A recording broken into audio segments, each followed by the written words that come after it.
I think the writing is on the wall, which is Bitcoin is gold, Ethereum looks like it's trending to be silver, and Solana could be the first, but there will be others that come after it. I said, none of us are dispensing advice. We are not telling you to do anything. Please do your own work. And it is your responsibility. And if you're not sure, go and look at your children in the face or your significant other in the face. You are responsible to them. And so do your own work.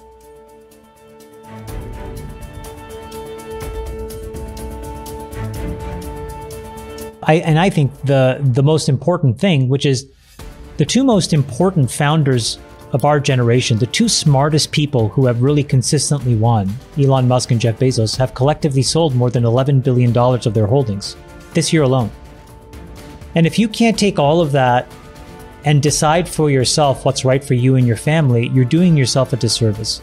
If the smartest people in the world are now selling their core holdings that they told you they would never sell, and you are not reconsidering your position on things, you're either much smarter than them or you're being really, really reckless. I think the writing is on the wall, which is Bitcoin is gold, Ethereum looks like it's trending to be silver, and Solana could be the first, but there will be others that come after it of real developer ecosystems that can be built on top of it. The other thing that I would offer up to people for them to think about is, before you blindly go and rush into crypto, one way in which I try to think about these things is in the following way. You see these projects get started all the time, and I would view each of these projects as a mini economy and really try to think, what is the economic value of what's happening under the hood? So simple example, Helium is an interesting project that's trying to build a completely decentralized, 5G infrastructure, right? Render is a really interesting project that's trying to build a completely decentralized, graphical processing infrastructure, right? GPUs essentially. In both of those things, you can quantifiably, economically measure what the value is that people get, right?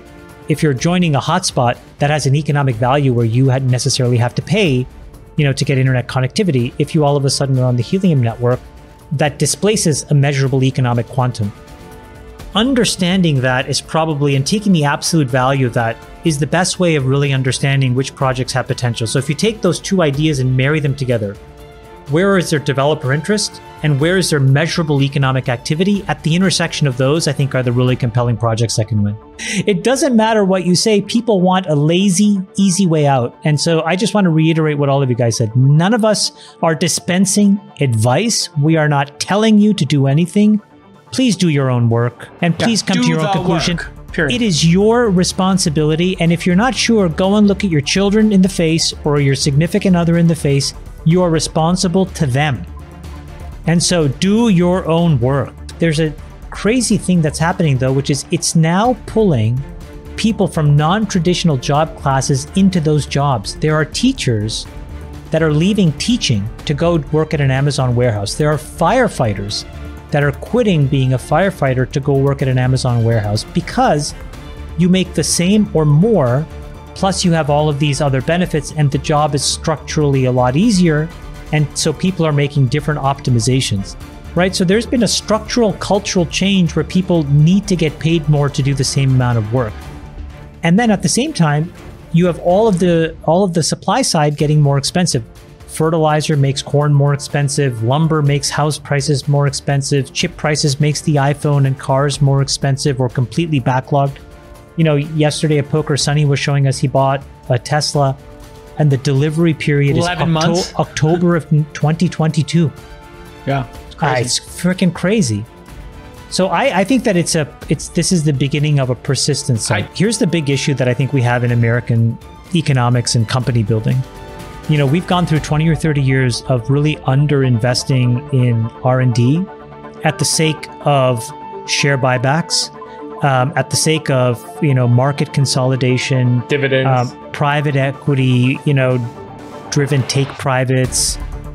And so all of this capital misallocation has really put us on the wrong foot. And the pandemic basically showed that we were really ill positioned.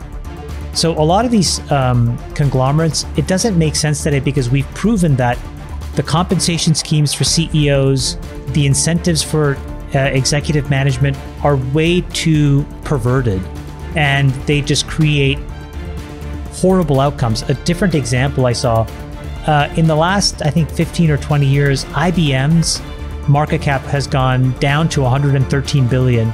In the meantime, they've bought back $132 billion of stock. What? Could you imagine the kind of R&D that IBM could have affected with that 132 billion and where they could be?